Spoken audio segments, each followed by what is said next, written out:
suppose first, how many of you work in the housing sector? How many of you work in the housing sector? 1, 2, 3, right. Or, be yourself if you. I am alcohol support, so we do have a crossover with housing people. Yourself? I work for Transport Scotland, but I worked in the Housing Association for 14 years in London, and I wasn't initially going to come to this, but I think we've got quite a lot in common in that they kind of provide services. I'm quite curious, I think this might be remarkably relevant. Well, hopefully it's universal, some of the stuff that we're doing. Yourself? I've got a community health project in Scotland, essentially a community project. And it put something together, and I thought as a housing association might interference. And for the ones working in housing? Community engagement officer at Venue. Venue? I'm with Venue as well on the digital inclusion community. Customer care at Linton System. We are undergoing a restructure, and this is going to be a big part of what we're doing next. What house did you say? It is. And this is to my colleagues. So we have Emma, who's our corporate communications assistant, who I'll refer to at various times because she does most of the work. I do the talking, she does the work. And we have David Byfield, who's our corporate services manager, who does the other work completely. You see that, right? So, all I'm going to do is take you through how we use social media, how we use online communication to better our business and improve our services to customers. So I'll tell you a wee bit about the organisation briefly. So, Linstone Housing Association, for those that don't know us, we are based in Linwood and Johnston. And you can see we did there, Linstone is Linwood and Johnston, very clever, very cute. We have about 1,600 tenants, a couple of thousand owners, and because I like to go the organisation's trumpet, we were finalists in the Scottish Home Awards Small Business Association of the Year last year. We were the finalists in the Excellent Lead Generation Award at CIH, so all are quite prominent and well-respected organisation. I suppose what I'm looking for from you is, how many of you have internet access? How many of you use internet? Hands up. Everybody use internet. How many use social media? Everybody? Right, so what do you use? So Facebook, hands up for Facebook. So 5 actually use Facebook. Twitter? Everybody uses Twitter. I've got an account but don't use it. Don't use it? Don't use it. What about Instagram? Snapchat? WhatsApp? The base one, what other ones is there? Tumblr. Tumblr. No? Say Periscope, Periscope. which I'm using. This has actually been filmed on Periscope as we speak, so it's live streaming it, and so a bit right up the digital edge. So predominantly Facebook and Twitter.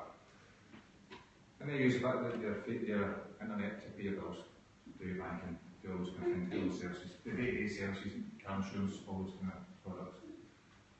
And then you use Wikipedia to try and find out the person you're watching a TV programme, what they're in, uses that, sits and uses the internet to try and find out stuff. I do it all the time, every night, I was writing this a couple of days ago, that was when I thought, I know that person's face, what they're in, what they do.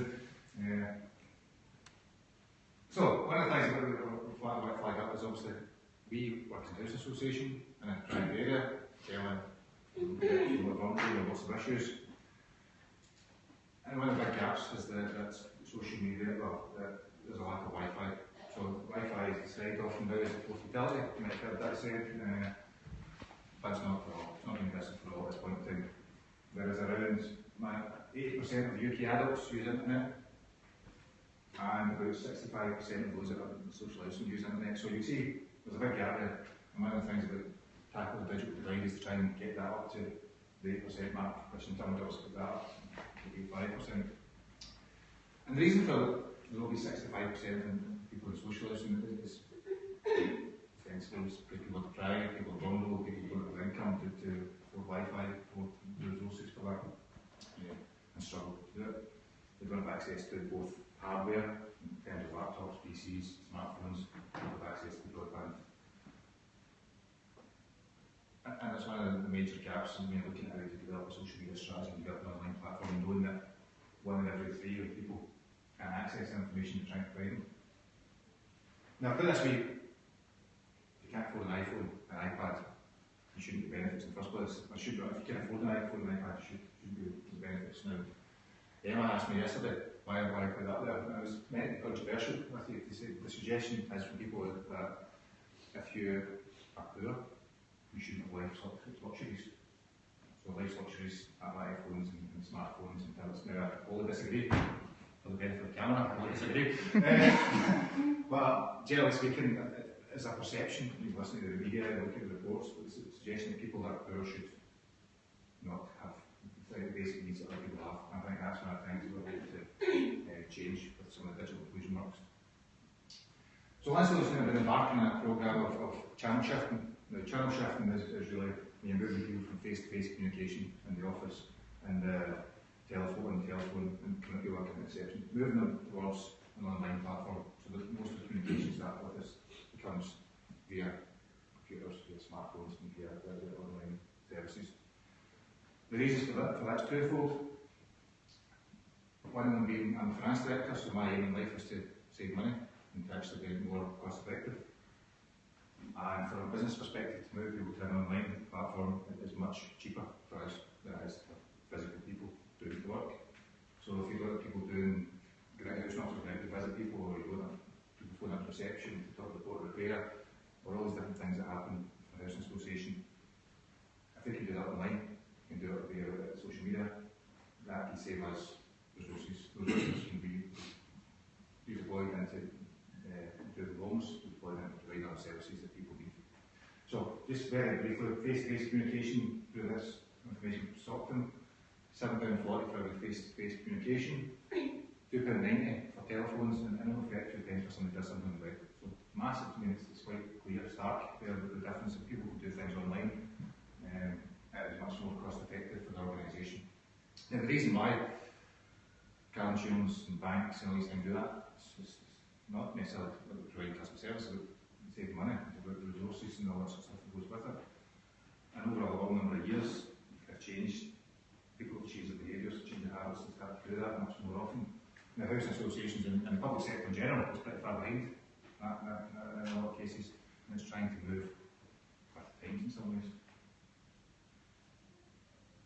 But just picking up on some of the social housing side of things, we done a study, looked at the SFHA, Switch Federation of Housing Associations, there are 114 members housing associations, 114 housing associations, 222,000 houses between them, and looked at the tools they use for social media. Now, my colleague David got this, so don't shoot me.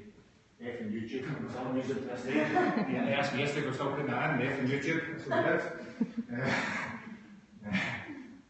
So what it says is that basically people use Facebook and Twitter. Housing associations generally use Facebook and Twitter. But very few, small numbers, 1 out of every 10 use YouTube or LinkedIn for business. Even more interestingly, we have live chat. There's only 2 organisations in Scotland that I'm aware of, 2 housing associations, ourselves and East Lothian Housing Association, that use a live chat facility. And what that is, I may be wrong, so I can't just shout me if I'm wrong, by the way, that's not true. So what that is basically people who can go on the web, go on the internet, and can automatically talk to our reception staff without on the phone, without having to come in person. Not widely used, to be fair, but again, it's a channel that's all open. If you think if you phone up, if you go into the Sky's website, go into any of these things, and the live chat pops up automatically and asks you to speak to them, car insurance, etc. So we can put that in as well, to try and direct people through the online platform. Just picking up very briefly, I mean, unsurprisingly, you've got the bigger associations that have got more involvement in social media, mainly because of the resources. A lot of the bigger organisations have more staff available, they've got specific posts related to communications and PR and marketing, all those kind of things. So, more broadly speaking, those that are larger have more access to Facebook, Twitter, things like that. Smaller associations there's less involvement. If you look there, there's only 5 associations, less than 500 houses that are on Facebook even, and I think there probably is about 60 associations probably of that size scale off the top of my head in Scotland, because there's a lot of in Glasgow area, tons and tons of small housing associations. We just recently produced a social media strategy. We had a plan for last year to develop social media stuff, get much more involved in it. But what we is articulate that and understand why we're using it. There's no point creating Facebook, Twitter, LinkedIn, all these different things without knowing why you're using them and the audience you're trying to reach and who you're trying to get the services through. So create the strategy, which basically sets out our aims, sets out our objectives, but also points out the kind of key milestones we'll achieve and what we hope to gain from it. And these are all some of the aspirations, I've picked out some of the main ones. And for us, one of the big things as an organisation, we're keen to do all things to be innovative and look quite far in the future as best we can. We were talking yesterday with our IT talking about things that we can do. So things like Skype for business, using that much more frequently and using things like remote working to an extent whereby people are able to engage with us. So trying to look at what's happening going forward. So we're looking to be one of the leading providers of online services in the sector. As much as anything else, I'll tell you later on, is that we're looking to use social media as a way of education.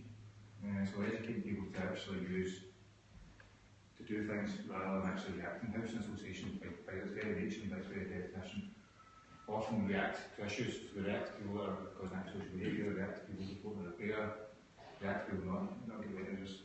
So they deal with them after the event more often than not. What we're looking to do is using social media platforms as a tool of actually educating at the start, so we look into that situation. So, give an example. In terms of repairs, more often than not, the vast majority of repairs we get are straightforward minor issues. So simple things that people could fix themselves, simple things that wouldn't happen if they actually knew the cause of it in the first place. So if we can put videos and we can put information, we can allow people to repairs themselves, and then reduces the burden on the association, stops us having to deal with that over and over and over again. I think I was telling my colleagues just about the fire brigade rebranded itself to Fire Prevention Service a number of years ago because it channeled all the resources, the vast majority of the resources, into prevention rather than cure. So they started to do that, so you see stuff that's all stops, so it's all about stopping the cause of fire. And for us, part of this is stopping the causes. So if we stop the causes of source through educating people, that will, what in turn saves money and provide a much more effective service. And one thing about point, I suppose, it's about social media becoming one channel of communication. It won't replace letters, it won't replace phone contact, it won't replace in person fully. Because it can't, there'll always be a role for that. And whenever you're doing some sort of social media stuff, as a bit more, that's just one of the methods you can use. You can make sure you have to use with others to make sure that everybody is cared for and has the opportunity to engage with us. We're using Periscope right now, so we're looking at video content as a key driver. So we're using videos to try and tell stories. So we've done a massive programme of installation works. So write a nice big story in a media article about that. Not necessarily going to put generally people's interest, a lot of generally people are interested in videos of happy people that are benefiting from that. As I say, a picture that tells 1,000 words, that's much more relevant than actually just producing the standard written documentation and information.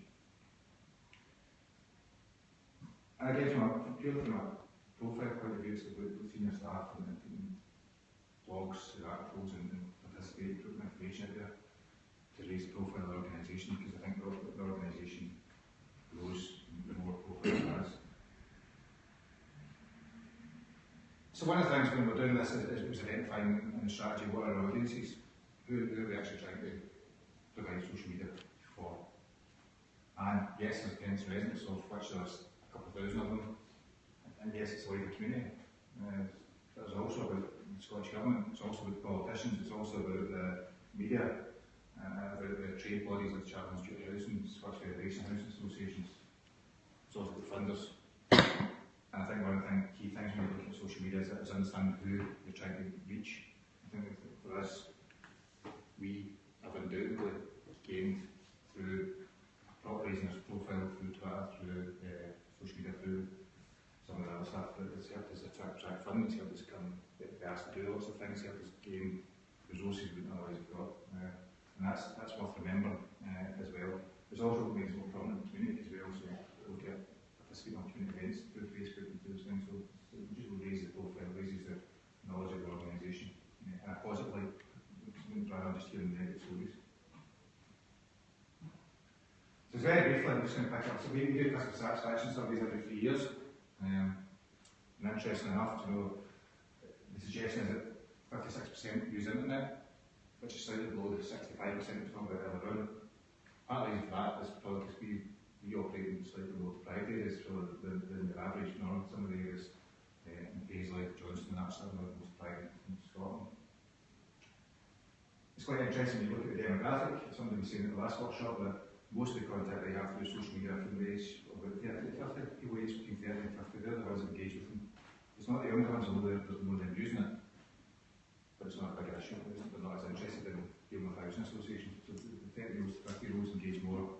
Obviously, as you go further down the age range, it reduces. So over 65 to 80% using the internet. Still, the main driver of communication is PC.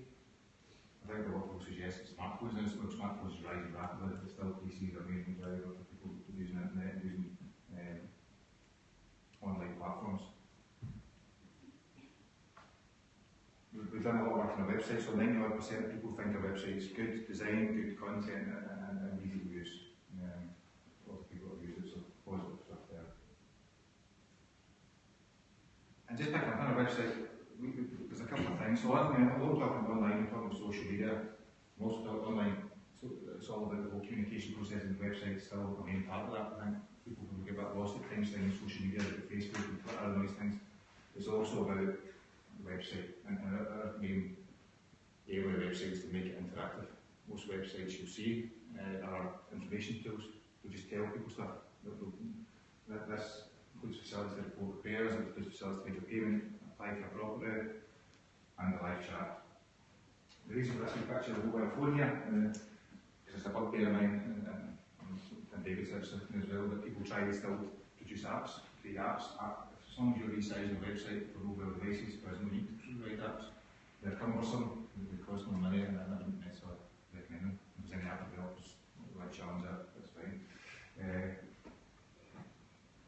We're also looking at creating a new part of the website. It's an online portal whereby people can update their information, they can report a repair, they can make a payment, they can view a statement, they can do all the sorts of stuff you can do at home on the internet. When we deal with banks, when we deal with other companies.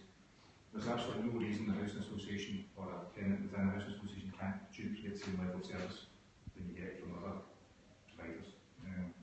So this will allow them to do that. This is the next iteration of the website, and one of the things we do is continually update it every year. Ian was talking this morning about 2.5 years, I think he said, to his website since, and they need to refresh it. We've got a programme that works, but every year we'll do a refresh. Every year we'll do a new phase in, just to add some. Because technology moves that fast, we want to make sure that we're covering everything possibly good.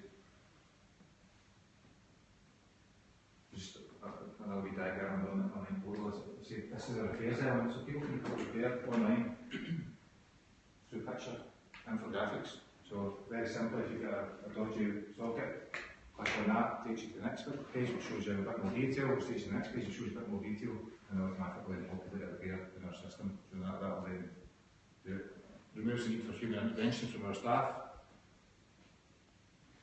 Almost certainly improves the diagnosis because the person that's diagnosed it themselves that's actually seen it there and then, and allows us to reduce some of the costs, some of the expenses, some of the actual workload involved for staff. And because it's visual, people prefer visual things to use. So just moving more on social media, Facebook.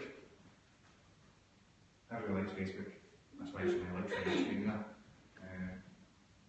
Most widely known social media platform.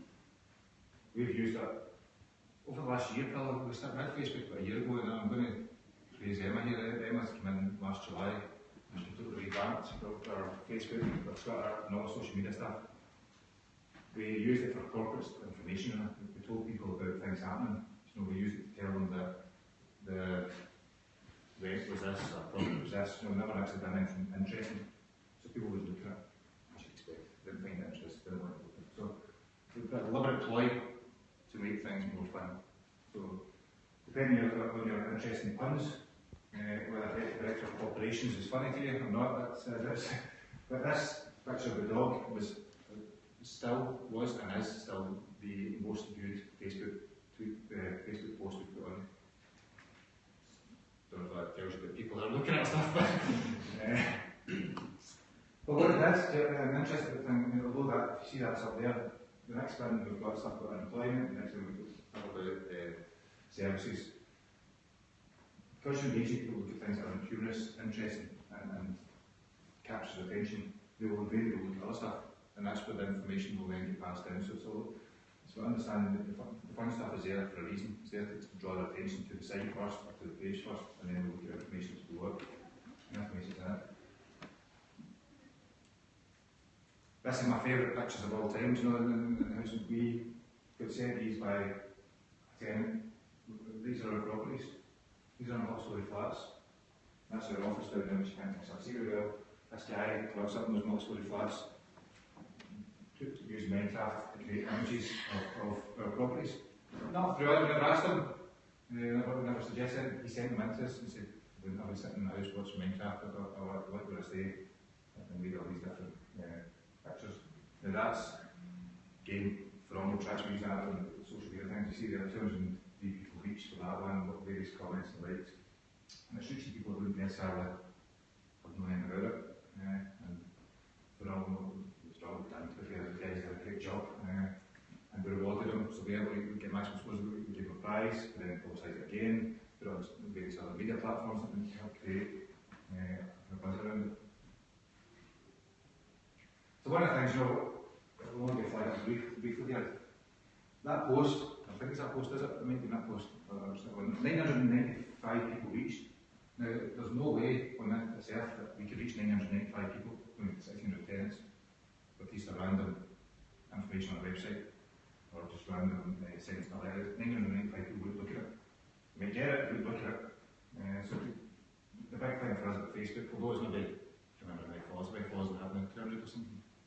I think we're sitting about 150 on the Facebook. Does it spread? So 150 people look at it, their friends look at it, their friends look at it, so on, so on, so on. It's reaching people that we don't reach. That's what the big thing for us is, we get out there and move that along, information.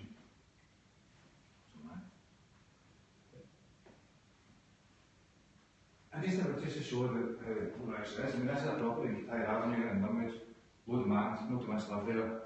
We wouldn't think so, it's a very big kitchen, but it can't go over that. Now that's the view by 866 people, we reached 866 people. Now, there's no way we could get 866 people to look in a property that was sitting there empty without using some other way of communication. We've used stuff on our website, or the proper website, but less time is going to that automatically to look for something, we wouldn't find it. So this has been spread across people that like our page, people who know that people like the page, and so on, so on, so on. And that's the benefits of using Facebook for us. And interestingly, you know, we've done a bit of work on who likes us. And three quarters, or 78% of them are women, 20% are men, and 2% are unknown. For some reason. Who knows? Again, as I said, the majority of them are between 25 and 44, so that's the kind of demographic we're having. And that's in housing associations, the reason for that, that's because families live in houses. You know, it's generally speaking, they're not using it. They're the more likely ones that are engaging with us in that case. I know that's sweating. The music. Something from Gabon, something from China. People speak French. But some bizarre people that are liking our page, or viewing our page. So just picking on Twitter, that's a picture of me, and this isn't 30 years ago, because I'm not really old enough. Back to the Future Day was a couple of months ago, so the 30 years of Back to the Future, we used all our staff to bring in photos from 30 years ago to show how things have changed. Again, publicised on Twitter, get retweeted everywhere, and lots of comments about how positive it was, how much fun it was. But it drew people to our site, it drew people to our information. And that's the end of it. That's probably the worst caller I've ever seen in my life. But I keep on good pride name as well, so that's probably the best I could get. I think my dad's shirt, so back down. We also do some stuff on these big days, big events, so St Patrick's Day, I presume there might be something going on. St Patrick's Day. That was Force Friday, for those who know Star Wars. Star Wars was a couple of months ago, so we put in stuff that are linking to events. But the one that interests me, much anything else, is the one in the middle. We've started to receive repairs through Twitter. So people are taking images and sending to us to report repairs. Not through us asking them to, but they're saying that a better method to send it to is the phone is up when coming in. And the visual then means we can just deal with it then. You can actually tackle it, and you can respond to it much more effectively. Now, if that is the issue, generally what would happen is we'd get somebody to put it in, we'd raise a line, a couple of days later, the maintenance officer would look at it, a couple of days later, what we've done.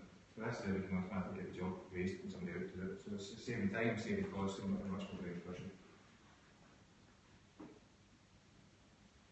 So we've got, over the last 7 months, or 9 months or so, 850 tweets, over 860 followers. Now, I've done a presentation similar to this a couple of months ago, and there's 720 followers, so it's been up about 20% in the space of 3 months.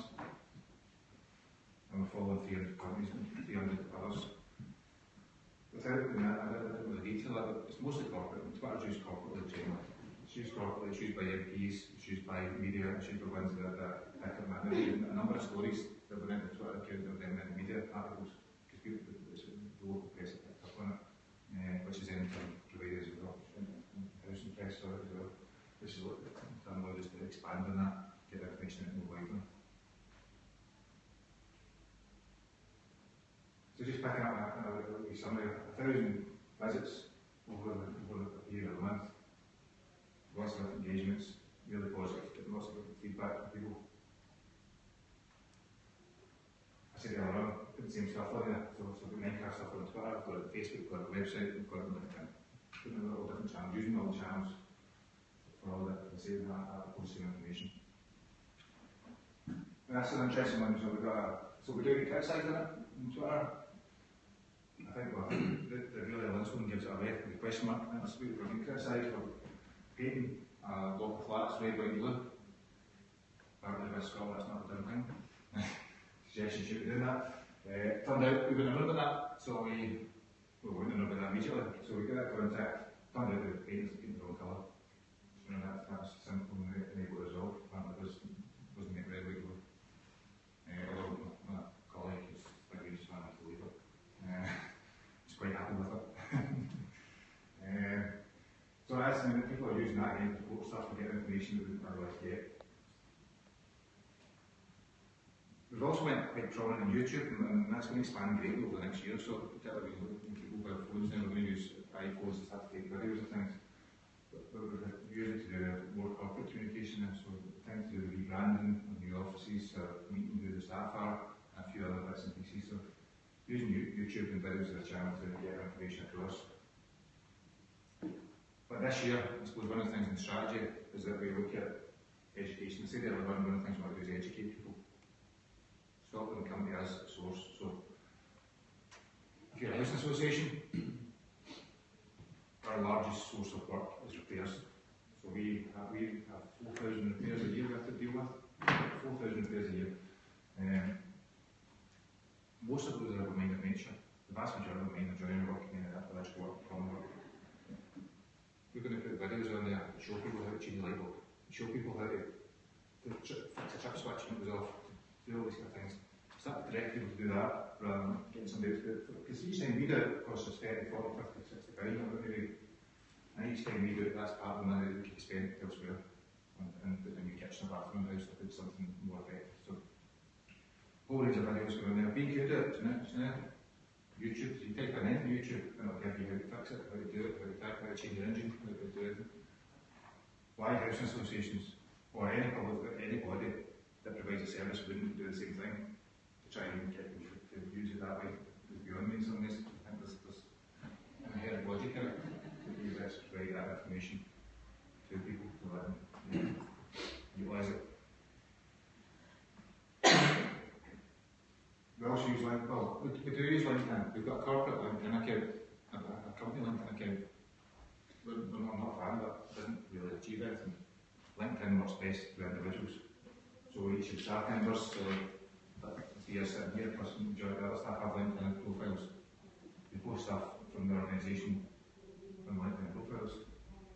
It's viewed through wider networks again and again. So that Minecraft stuff again. So that's from Twitter, from Facebook, the website. And things like that, and gets a whole range of that attraction. We've got our very own and our favourite line on Instagram. Instagram account, whereby we again post pictures, get information back from there. Now it's not widely used at the moment, and whether it will be, because I think Instagram, I was telling you yesterday that Instagram's changing it's the way it was. If you think you're on Facebook, it picks the stuff you think you should read, but I will. And Instagram's doing that route as well, so it might not be as useful tool going forward, but certainly it's another option that we're using and trying to engage with people. Somebody asked me actually on the last one, did I get permission to take pictures of people? That's a good point. Yes, we did. I sorted that one. Because I lied and said we did. Just didn't know. I was there. So we have to obviously get slavers and posing pictures of children, particularly, so make sure we can use that information. There's just a few other bits on the horizon. We're moving towards WhatsApp, so I've banned on free thinking about how we want to get people to do things themselves. And WhatsApp's a tool whereby people send us pictures, send us information. So again, using that as a process for people to engage with us, send us information, we can then post, use repairs, etc. We've also got an extensive text messaging module. So we've got about 1,000 of our tenants of mobile numbers as it stands, 36 minutes. So text message costs 5 pence to send, letter costs 50 pence roughly. In fact, including staff time and the rest of it, significantly more than that, about £1 I think is the average. The resources we could say to send out. I'll give you an example. We legally, those that don't know, legally we have to send to a rent increase consultation every year. We have to engage with all the tenants and ask them their views on how happy they are with going to increase the rent by this percentage. So rather than sending a letter to everybody, it costs a £400. We went down the route of getting them a few views on this proposal back to us. Much more effective. We actually got more responses that way than we've ever had with a letter in previous years, because people get direct and people feel a requirement to respond to text messages more so than they do to letters. Generally, if you think you get a phone, you get a text message, you're more likely to respond to it, and we've got some through the post that's answering the question. We're also moving towards email, so email's free tool. We've got about 600 email roughly. The more information we send out the email, the less required for letters. Again, the benefits of email over text messaging. Emails, people don't change their email addresses. Generally speaking, if you hands up whoever changed your email address. Roger, was there a bad reason for it? It wasn't really one you could use for applications. So it's a email address, an appropriate email address you have to use. So generally speaking, people don't change them. And whereas text messaging, mobiles do, or used to, well, still do, it's probably others do. Used to be more frequent, people want a new will change the number. Less so now, and that's difficult before. So we can get people to move on email and communicate with them that way much more effectively. Now we've hired a trainee. It's all about me saying we've got these tools, we've got these things to do, without data, without information on the people that are relevant. They don't serve a purpose unless you actually have contact, your contact details, unless the notes there. You can create as many social media tools, create as many online platforms as you want. They can be used. So we had somebody to work with us and do a census effectively, some sort of census for, whereby they're looking at contact details, name, email addresses, social media profiles, do you use social media? We're engaging them or telling them about our social media, so in answer the question we're asking them, do you know we've got Facebook, do you know we've got Twitter, do you know these things, would you be interested in using it, would you like to, you could follow us at blah blah blah. It's about trying to get that information so that we can engage together, more email, more information we get, and keep banging the job about how we want to move people to an online platform. So some of the challenges, I suppose, there's lots of challenges with using social media. And the last group was talking a wee bit about one of the biggest challenges is staff and people in the organisation themselves not being comfortable with using it. There's also the challenge of change. General change management, people don't like change. So we've always sent out letters, we've always taken phone calls, we've calls in that way. What do you mean if you do this? This doesn't make sense. We like to keep doing the same, we've always done it. And and you could say we've always done it for the rest of our lives. So there's a big programme of change within the organisation to make sure that people understand the benefits. And people will change if they know the benefits and they can understand the reasons why. We developed social media champions. So pick one person from each department who have an interest in social media, who are generally enthused by the subject, and they were to become kind of standard bearers, flag bearers for their department. They have a training, they will continue to get training, and the intention would be that they will feed in, they'll meet up regularly, feed in information to the organisation to get go through their social media channels. There's no point asking somebody that doesn't use social media at home, that's no interest in it, that has no desire to participate in it, become the new social media expert in the organisation. It would work. You know, from our point of view, you get the people that have that interest to actually spread it up. From there, and that's been a key aspect. But it's a long process. We probably started social media a couple of years ago. No, it was a couple of years ago, wasn't it? Really glad SPM came, obviously 8 months ago now, but still, lots of people don't like the idea, lots of people don't really see the benefits. It's continually trying to tell them where you can help them, and they haven't done their job more effectively, which is what it's about as much as anything else. There's also the leadership aspect, and Ian again talked earlier on, but I think it comes from the top.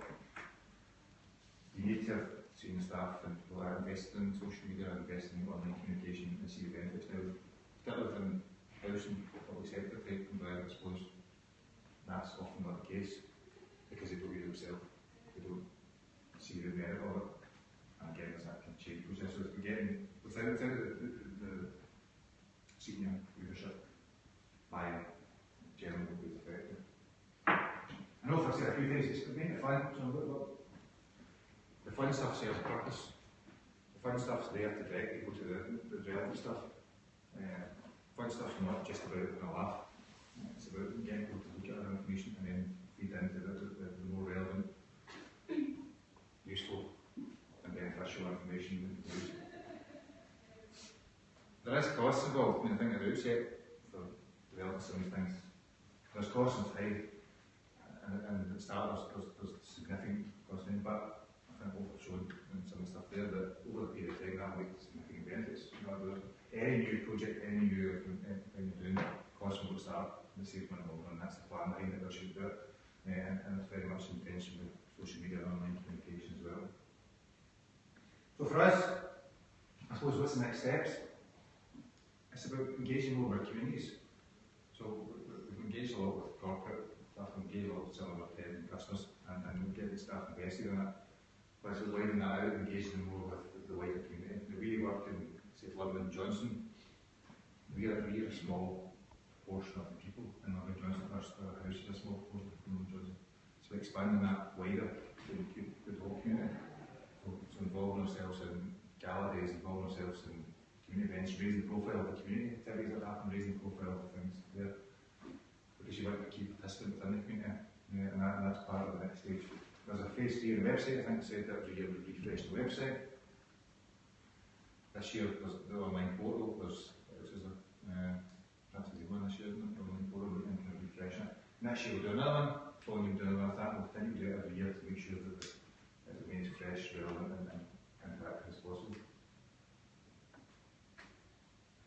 But there is some stuff about the blogging that we're looking at doing this year.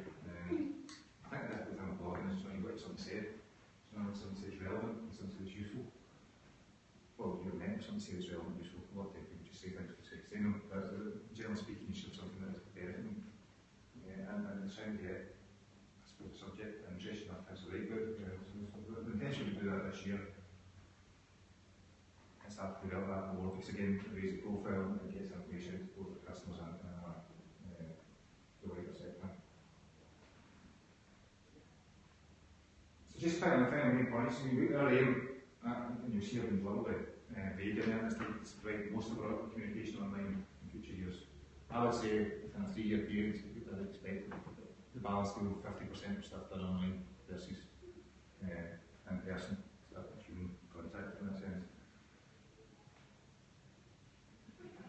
There is substantial cost saving time, staff time, substantial savings for staff, for customer time. One line, do something without them spending a 5 minute phone call telling them it's quicker for them to do it via internet, report repair, as the folk have shown you in that diagram. Very simplistic, very easy tool.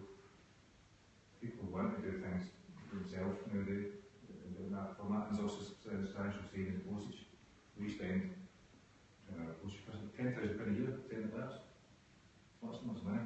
And postage up again in the March, is it? Nice up. And you know, it's 60 pence per letter or something nowadays to post something. So substantial savings can be direct with text message tickets. So it's quite simplistic when you think of that way. One of the things I always say about it's only a communication method, it's not the communication method.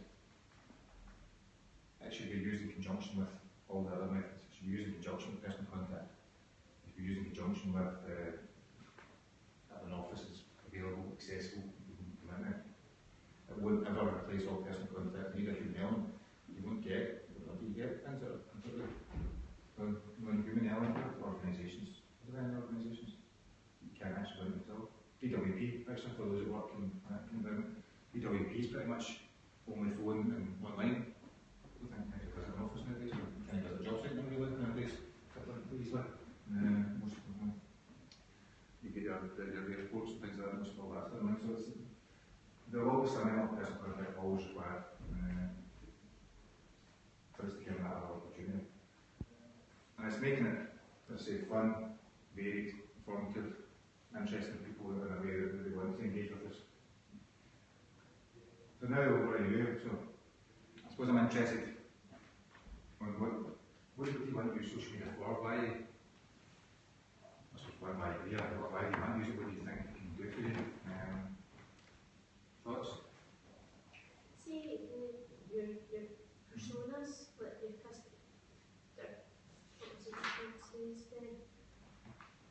the online portal, sorry. How are you linking that into your systems?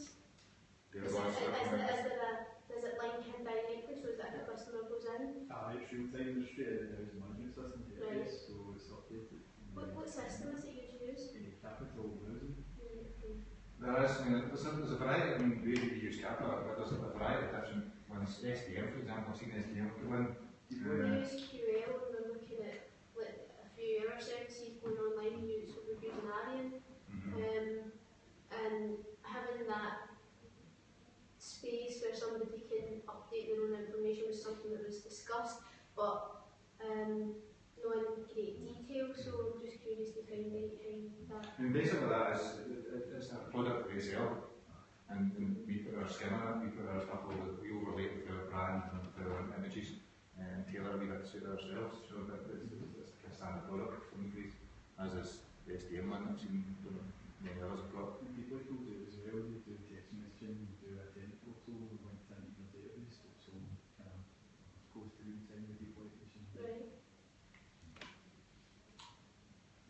Question, you mentioned at the start about a census you did to engage people as part of your groundwork. Was that done in a kind of face-to-face basis with chatting doors, or was it a mailing? Or? We're doing it now. I mean, the census stuff's ongoing just now. We're doing it, again, it's going back to what I said a minute ago. It's a variety of methods. So we're doing it via the telephone, we're doing it online, so it's on the web. And there's a prize involved if you complete it. We're doing it with people at reception, and with another method, sending text to people so you can complete it.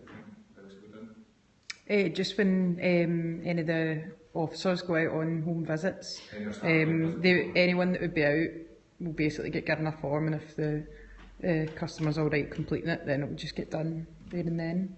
So I think, let's go back to what I said a minute ago, just using every single method possible to try and get the maximum reach. We wouldn't get, like we do it all in person, we wouldn't have people in because they're working, for example, after Saturday work. So we do it online, someone can get away, send them a text and tell them to go online to do it. And also put prizes and things like that to make it a bit more interesting, so there's better to HDVs and things like that, that might do them to do a bit more than would be the case. So there's no set method, it's just about one can track through. Another bit of thinking about it, you mentioned personal contact. the whole kind of essence of your place is about making connections with people that we work with. We see that as the best method at improving the community, the more people talk to each other. Are you finding that using social media is increasing personal contact? As there are more connections getting made between people? Social interaction, is that improving, or is that the social media replacing it so that people are always interacting with it? There's different arguments. I've heard various arguments about that as to whether social interaction is increasing because people are more frequently using social media and engaging people in a wider context than they would. So there's Facebook, for example, when you're talking to people in Australia, talking to family members all around the world that we've not seen, which we normally do on that basis. But there's also a counter argument that it's replacing face-to-face and it's less direct communication, I suppose, and less emotive or emotional conversation. I think that's the difference between non-verbal, I suppose, as opposed to kind of written stuff, because it's not really, obviously, you're aware you can't, when you're using social media, pitch, tone, all these different things, body language don't come into it, so it's slightly more difficult in some sense to some sort of communication. Hence the reason for emojis, I suppose, that's why they're there. But there's a kind of argument, I couldn't say what's right or wrong. I think there's pros to be able to engage people more widely. There's cons that you can't necessarily have a detailed discussion on as you would have in person. But for your line of work, I suppose the wider you reach, even if it brings more people into the next stage than it's face-to-face, but sure that can all be a benefit. I think also it depends on what the nature of the organisation as well. I mean, you wouldn't expect, it's going to be a two-way conversation. Somebody reports a repair, you confirm that it's been done. That's not going to be tweeted out or forwarded to a third party. Why would it be? But then on the other hand, if what your content you're putting out there is something that has that pull, that is of relevant to the broader community, then I think people will start sort of bringing third parties in. So I don't think there's one sort of size fits all either. It's a lot about the content you put out, but also what you do and who's going to want to know about that. Would that kind of that discussion kind of answers me for me that first question about what you use social media for? And for me, it would be about bringing people together. It's attracting people to come in. Attracting people to come together to various events or group works and activities that And that's why it's the defining, I suppose that's why we've got strategies, but defining what we want to get out of it. So until you know that, then what method's the best way to do that. What's anything else? So you need to know why you're doing it, and what's the right channels to do to get that answer you want, and to get the information and get the people you want. Quite easily just create all these things and not necessarily a purpose for them. Can I just... I was just wanting to ask about do you have any way that you manage your social media, or sort of obviously they can upload stuff, but is there somebody who, for example, if a message comes in, the other person who says, I can pass this on to peers? Yes, we have Emma, who's over there. Emma's a corporate communications assistant, I think is the title I call her this week. It changes on a weekly basis what my job title is. Basically, she's the central point, I suppose, for us. There's various other people with access to that thing. So, for example, I've got Twitter, Facebook, and things like that on my phone. There's been occasions when I'm sitting on a name message come through and I'm just unsure enough to respond. The chief executive, a few other people that have got it. So Emma's kind of the core person, but there's other ones that have access. Use management as well, Hootsuite, to join up all the social media under one roof so they can move on. What about the instant chat? That's done, currently it's done during office opening hours, so it's only at the end, so it's the reception staff who do that. So they're there. And somebody asked me last session what happens if somebody can reception while on the live chat. So it's I don't have people on it. I mean, live chat's not that often anyway, so it's not massive demand. And so on the reception, the person doesn't have to be physically at reception to be doing the live chat. Exactly. Have you had a good buy-in for the chief executive? Yeah, I mean, I think it's one of those things. I'm supposed unfortunately that there's chief executives, two directors, me and another one, so that's kind of something that I'm quite keen on anyway. And COVID, I suppose is the point, you know, we don't necessarily, and tweets a lot, actually, compared to tweets, I think tweets a lot, but Brad likes a lot of tweets and doesn't use, publish enough a lot of tweets and gets involved in it and is keen on it.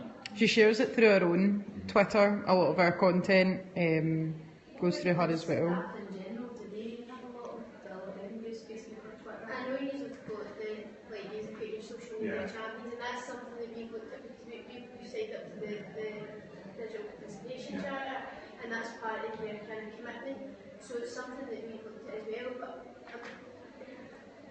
for us, I think we find it a bit difficult to promote that everybody has a responsibility for it. I think I suppose we're trying to say that yes, but it's get everyone interested first, and the rest of it should follow. Or some group folks have never been interested. As long as we've got enough of the core people that are interested. I noticed on some of your like screen caps that like one of the people was Emma Livingston, so you encourage people to just Hi. Yeah. have a social media page that's sort of your work social media page. I agree with that. It's a thing that personalised much as well, you know. Yeah. Nobody likes, That's no customer wants to deal with just like corporate body. That's also some of the resistance we've had from staff members, which I understand, is that we're in the community regeneration team, so everybody in the community knows us and they don't mind that. But if you're a housing officer or you happen to also live in the community that you're serving, you maybe don't want anybody to know that you have a Facebook page, a personal Facebook page, and So want you to access it. use your company one then, you know. So, who's that company one? Do you know, I'm always a bit confused as now, 5 minutes. There's a suggestion that when you're using social media that people should be scared of staff using it because they will say things that are wrong. But your staff go out in the offices every day a week and speak to people. So yeah, I'm sure if you trust them to do that, that's the floor you visit people. If you trust them to do that and you believe they're professional for that, why would you not be professional enough and respond to these social media? I think the concern is maybe it's written and it stays there permanently, but it's about having trust in the people that are doing it. I just have a concern about the 1/3 of your tenants who don't have access to these. How are you helping and supporting them? Yes, we are heavily involved in Hampshire's digital participation plan. I think it's called digital engagement strategy. We're one of the kind of main members of it, and we're looking at things like desk funding Wi-Fi delivered in our blocks. Because if you seem to be running otherwise by doing that, it's cost effective. Yeah, I'm a strong believer that Wi-Fi is something that should be universal with all. You know, and we were looking at how we do that. It's not a straightforward process. There's large costs involved. Give an example. We were talking yesterday about when that multi-story flats you see in Minecraft. We're talking that would cost about £70,000 roughly. We think. It depends what you want to do. You want to put a wireless infrastructure through the building, and about 70,000 upfront costs, and you could be ending up to 13 grand a year for 100 gig. So it's justifying that and showing the business benefits and things like that from. So there is, I think that's the way. I can see the massive benefits for the tenants. I think it's the difficulty of getting them to engage with that. Like to my clients, it would be drink, computer, drink, computer. And that would be it. It would be trying to encourage them, trying to support them to get the equipment and to use it. There's definitely elements. There's obviously digital training for them, so people have skills to do it. There's the cost and resources actually to be able to give them physical equipment, and there's about the things to do with what they're using it for. So there's not one big credit. So you need to look at different areas. Especially for the vulnerable ones who are likely to be in trouble or whatever, to be able to have access to computer would be. I think my personal view is the days of people going to the library for exercise is probably dwindling nowadays. I think that some may have to, but I think that people don't necessarily want to travel to do things. I think that's human nature more often than that. So you need to bring. Even if phones are off though, we engage with all of these services. I think that's actually from a phone and a 3G connection, and you get a phone for £20 and a contract for £10 a month. You know, it's about trying to educate them. That's the way to go and how much it can save time. It's just making the change. People, especially more mature people, don't want to make this change. They're kind of frightened of technology, and it's getting that message out there that it really is good for you. You can do But this. even then, I suppose I was trying to say there's a core that won't change. So that's right. And that, but the world's changing. The as I say, the 10-year-olds of today, you know, will be houses from us in 10 years' time. Oh, Okay, so it's just continually evolving, you know, so that'll rise. yeah. It's Oh, taken my, by any- my grandson's 5, but he knows more about technology than I do. Exactly. So as the age people grow up and technology becomes becomes cheaper, become more commonplace. So I think it's not an excuse to say that it's a club not doing it, so we should do it. I think it's 65% on horizon is why you should be doing it. It's used to be getting up to at least 80%, which would be acceptable in that way. And for any communication method, that's the point. I'm just curious, going back to the idea of, culture, channel shift, because it's also culture shift Yes. as well. One thing I've encountered is management, senior management, because you need buy-in somewhere along the line there. You need at least one person that's up there. Is yes, we're all for this, so they say yes, but then it's very hard for them to actually do it. It's not that they don't know that they think it's rubbish. I've had that as well, and I think you just have to kind of well, they'll join, they'll leap on board when it's clearly the case that they have to, but they then don't do it themselves. They kind of say, oh, that's officer level or middle management, and give you the go ahead, but don't. Any hints, tips for overcoming that, because I think that's quite common, and I think that applies to short shaping them. It's a hard one to answer in some sense, because it comes from people that are involved in it, you know, and you can't necessarily change those individuals. I think the more the organisation embrace social media and embrace online communication, more people are more interested in it. Sometimes it's easier if it comes from out with the organisation. You've got something like, Rossa, for instance, that's kind of championing that, and putting it in there. Nicely done. Sometimes you can bring an external person to show that I what you were saying for a long time. say that. But sometimes it's just kind of like, no, we're too busy, we're senior management, we don't do that.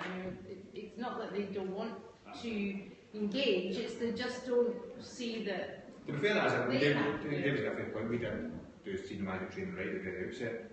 Explaining them the benefits and sat and spent a whole day through some of the stuff different, how it can be used and how it can be a tool and how you can actually do it. And that's been key to you at that point. Unless you've got other people involved in it and interested in that, we'll never actually go anywhere. And when it becomes successful, there's more interest in it. Once that the more successful becomes, more interested people come in. I think as well from my experience, the more that if you just do it, then you can prove it's work once you've done it. So we work from the community regen team, and we actually have our own Facebook page because the corporate Facebook page and that was never really used and wasn't engaged with, it wasn't really accessible to us. So we set up our own community one, which is all our community projects, and our target audience is different. We're just trying to engage with people who are interested in our projects rather than housing matters. But there's obviously a crossover between the venue housing pages and the venue community page. But now that we've been quite successful with our community page and we're doing fun and the interesting and the silly things that people just laugh about and want to share, then we can now say, well, we know why your corporate page is not getting very much reach because you don't do any of that. So I think the thing is as well, with the community page and the work that we do, our projects are specific to tenants. So it's people, irrespective of whether they're a tenant, an owner, or you belong to GHA, or anyway, it doesn't really matter. So you're getting a lot of people that will access our page who maybe normally wouldn't access the news kind of Facebook housing page. So can I ask, see the trainee that you did, have you still got them in place? Or? Yes, the census side of things, and they start in January. Did you do that through an initiative? It was actually through a Lancashire Council initiative for social enterprise. We have done other ones through Community Job Scotland and things like that as well. That's specifically one through economic development. Because the time, I think that's time for lunch now, so I do run late. If anybody wants the slides, I'm not sure how they're doing that, but they're doing it. The last week wanted an email address and we were going to send them. So if anybody wants an email address, it's G.